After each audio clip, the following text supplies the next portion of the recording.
So the topic today is how to raise your resilience. And this is a topic that's become very pertinent to me over the last weeks.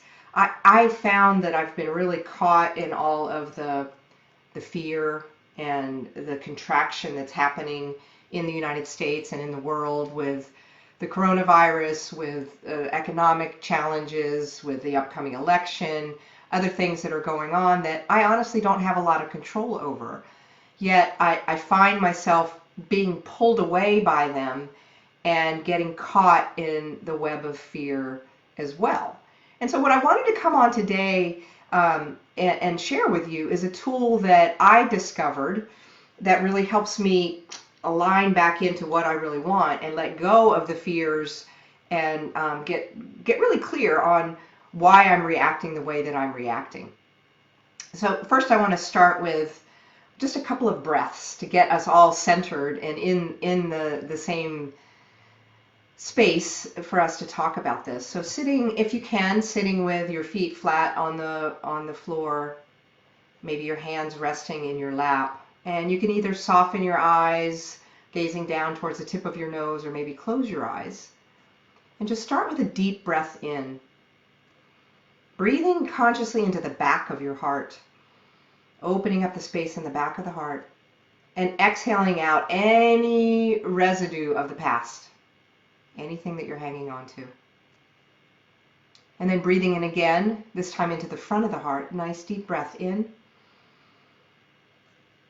and exhaling out through the front of the heart, releasing any concern for the future, anything that's pulling you too far forward. And finally, this third time, breathing into the front and the back of the heart simultaneously, filling up the lungs, and exhaling out any attachment to the present moment. And noticing any shifts in your body just from that short time of awareness and grounding in. It is absolutely amazing to me the shifts that I can make in just slowing down and taking a few breaths. So in the breath work that we just did, we talked about releasing any residue of the past. The past is really our memory, and our memory is formed by all of the myriad of experiences we've had in our lives, the emotions that stay in us.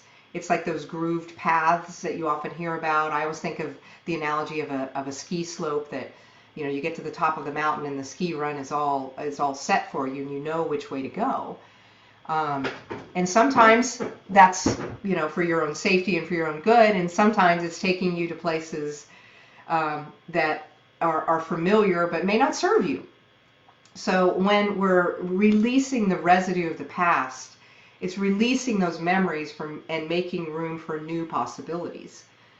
And then when we breathe into the front of the heart and releasing any concerns for the future is primarily made up of our worries, of our fantasies about what we are predicting to happen based on previous experience.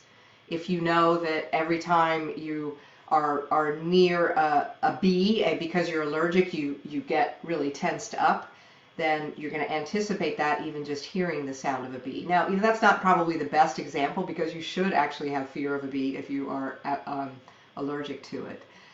And then the present moment is a fleeting thing that we often try to hang on to when we feel something good in our body. And we're really living in the present moment, we grasp, we hang on to that, and we get attached to how we're feeling. And so there's a certain amount of surrender and release and realization that the present tense is really, the present is living in our imagination, which is basically the melding of our memories and our fantasy. So we have this memory of how things went. We have a fantasy about it going that way again, or perhaps a fantasy about it going in a different way. And then In the present moment, it creates this, we're creating stories constantly. This imagination wheel is just spinning and spinning and spinning. And what has been happening with me, with all the stimuli around me, as much as I try to protect myself and protect my energy by keeping my focus really inward, it still affects me when I see, I'm in the public, or I'm hearing things on the news about, oh gosh, things are really getting more intense with this coronavirus and the threat, and what's real and what's not real, and what's my experience been in the past, and so forth. So it's all playing into it. And it's throwing me a little bit off of my axis. And when that happens, I tend to live in the zone of worry, in worrying about the future, and focusing on what could happen, and not slowing down enough to consider what is actually happening and what is real. I recently learned of a technique through Tara Brach, who is a meditation teacher. I've mentioned her before if you've listened to any of my other videos, someone who I follow and greatly respect. And she, I don't know if she originated this process, but it's one that I know that is a big part of her newest book. And I've heard of her using it in other experiences as well. And it's called the RAIN process. And RAIN is an acronym.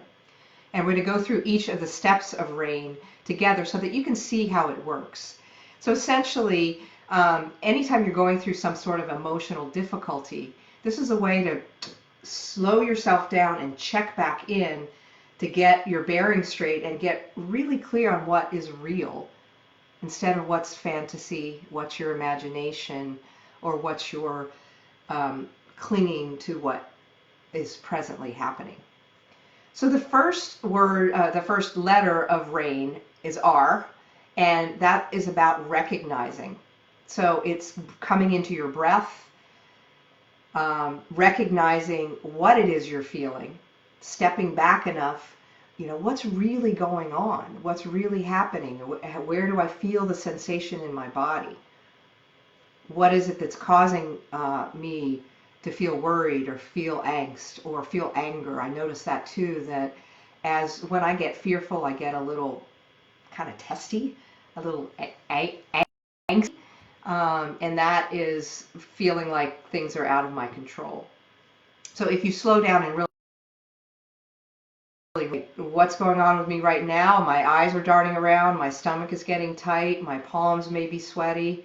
This is a signal that I'm in a fight or flight, or in feeling like something is going to be happening to me. So the next letter of the RAIN process is A, for allow.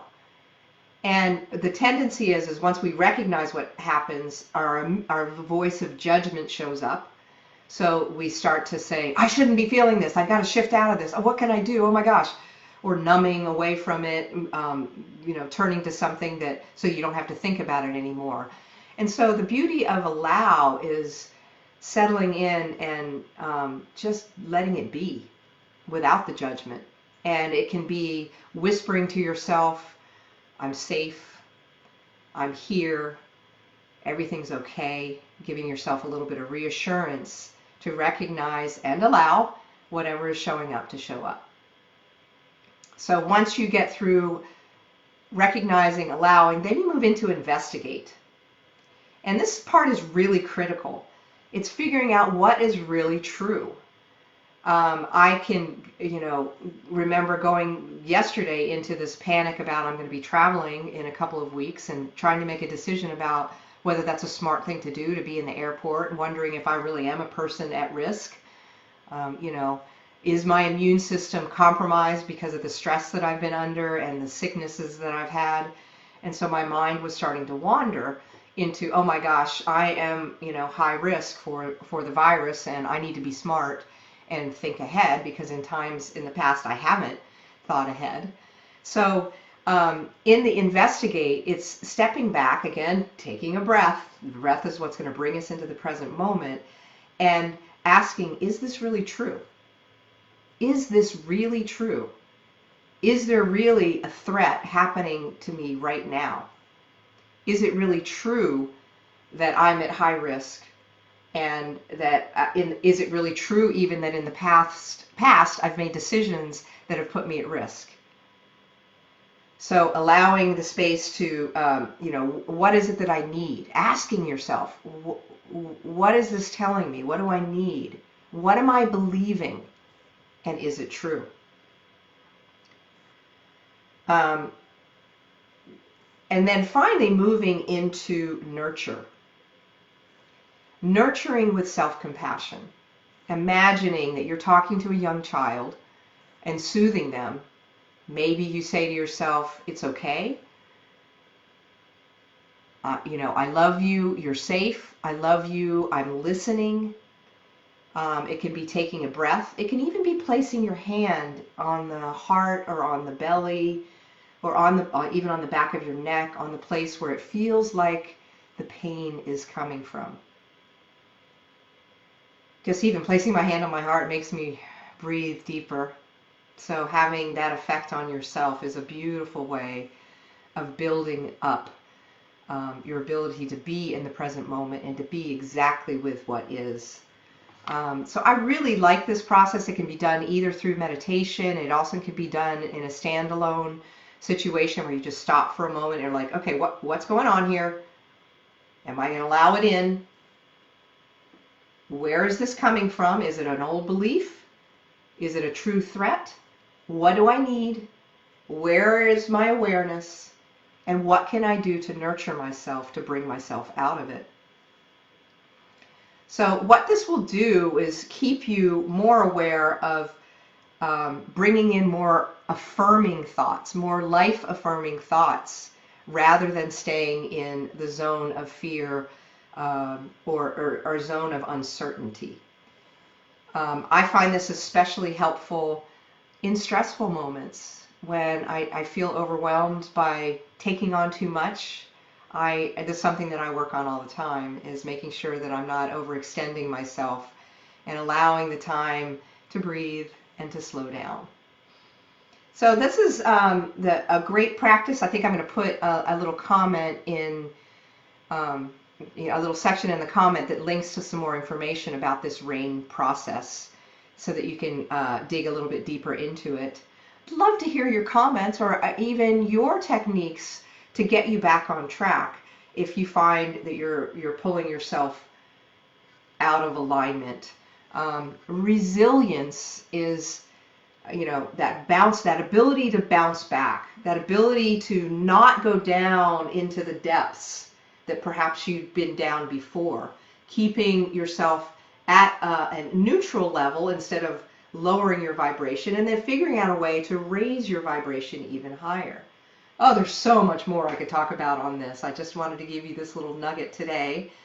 I really hope you enjoy it and look forward to being back with you next Wednesday for another edition of Wisdom Wednesday with Ignited Women. So thanks for joining in, and I look forward to connecting with you again soon.